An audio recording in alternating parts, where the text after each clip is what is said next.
देश मेरा जल रहा है, आग लगी है सीने में, हुक्मरां सब व्यस्त हैं खून गरीब का पीने में। तो राम मंदिर या बाबरी का पक्ष नहीं मैं लाई हूं, घायल भारत चीख रहा है, चीख सुनाने आई हूं। परम आदरणीय सभापति महोदय, मंचासीन निर्णायक मंडल समिति एवं उपस्थित मेरे प्यारे साथियों, मैं आरक्षी खुशबू चौहान केंद्रीय रिजर्व पुलिस बल आज सदन की राय से असहमत होते हुए वक्ता विपक्ष में अपने विचार प्रस्तुत करूंगी। महोदय, दर्द हद से तब गुजरने लगता है जब मेरी आंखों के सामने ताज, पुलवामा, छत्तीसगढ़ में शहीद हुए जवानों के शत विशत अधजले शरीर के टुकड़े, रेत के टीलों से ऊपर जाती लाशों के ढेर और कश्मीर की खून से सनी लाल रंग की सड़कों के दृश्य सामने आते हैं। उस पर मेरे प्रतिपक्षी महोदय का कहना ये कि मानवाधिकारों की अनुपालना करते हुए देश से उग्रवाद और आतंकवाद को समाप्त किया जा सकता है। महोदय, अब तो हमारा तिरंगा झंडा भी हमसे ये पूछने लगा है कि क्या बात है भारत, आजकल फहराने से ज्यादा मैं कफन में दफनाने के क्यों काम आ रहा हूं। महोदय, हृदय तो उस दिन फट गया जब बूढ़ी मां अपने बेटे के चिथड़ों को देखकर बोली कि साहब, आप तो भर्ती में 1 इंच भी कम नहीं लेते, मैं आधा शरीर कैसे ले लूं। महोदय, आज इन मानवाधिकारों के कारण इन आतंकियों के बंगलों की आकाओं की नाकफनी हंसती है और शहीद हुए हमारे जवानों के आंगन की तुलसी रोती है। जब एक शहीद हुए जवान की विधवा की वेदना चीख चीख कर ये कहती है कि प्यार भी भरपूर गया, मांग का सिंदूर गया, नन्हे नौनिहालों की लंगोटियां चली गई, छोटी छोटी बेटियों की चोटियां चली गई और आपके लिए तो एक आदमी मरा है साहब, मेरे घर की तो रोटियां ही चली गई। महोदय, किसी भी युद्ध को जीतने के लिए पहल करना सबसे ज्यादा आवश्यक है, क्योंकि इतिहास गवाह है कि पहल करके बड़े बड़े युद्धों के परिणाम बदल दिए गए हैं। परंतु आज मानवाधिकारों के कारण हमारे देश के जवान इस कदर बंधे हुए हैं कि अपनी ड्यूटी पर खड़े होकर भी वो आज पहल करने से डरते हैं, क्योंकि महोदय भविष्य में उन्हें कटघरे में खड़े होने का डर सता रहा होता है।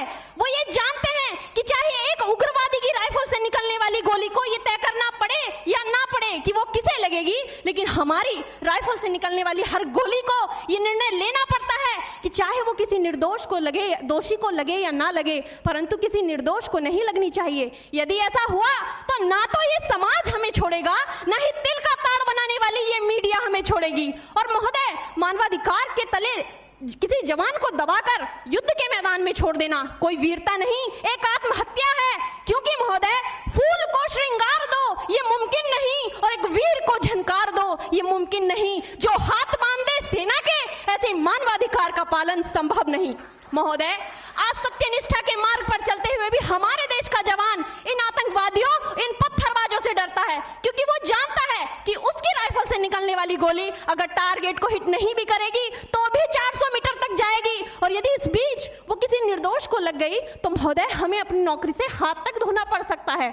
और महोदय, अपनी नौकरी को बचाने की खातिर एक जवान आज ये सोचता है कि चाहे सांप मरे या ना मरे, परंतु लाठी नहीं टूटनी चाहिए, क्योंकि आज हमारे देश के हालात कुछ ऐसे हो गए हैं कि चिरागों को हवाओं में उछाला जा रहा है, हवाओं पर भी रोब डाला जा रहा है। अरे हम ही तो बुनियाद है आंतरिक सुरक्षा की, और आज हमें ही नौकरी से निकाला जा रहा है।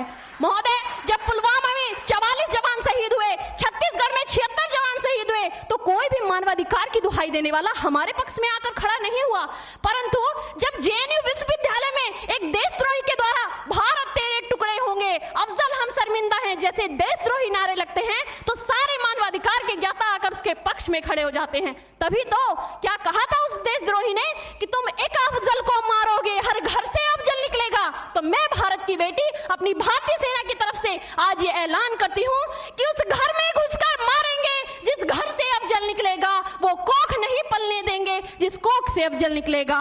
उठो देश के वीर जवानों, तुम सिंह बनकर दहाड़ दो और एक तिरंगा झंडा उस कन्हैया के सीने में गाड़ दो। महोदय, अंत में अपनी वाणी को विराम की ओर ले जाते हुए मैं सिर्फ इतना ही कहना चाहूंगी कि मुझे अफसोस है अपने देश की न्यायिक प्रक्रिया पर, जहां आज भी रात के 12 बजे अजमल कसाब जैसे आतंकी के लिए सर्वोच्च न्यायालय के दरवाजे खोल दिए जाते हैं। ऐसे देश से मानवाधिकारों की अनुपालना करते हुए आतंकवाद और उग्रवाद से कभी नहीं निपटा जा सकता। मानवाधिकार के नाम की दुहाइयां देने वालों, सीमा पर लड़ा नहीं जाता चरखों से शोलों के आगे, रामायण पढ़ी नहीं जाती सीमा पर गोलों के आगे। धरती के घोर कुहासे को एक सूरज ही हर सकता है, क्योंकि एटम बम से रक्षा केवल एटम बम ही कर सकता है। जय हिंद, जय भारत।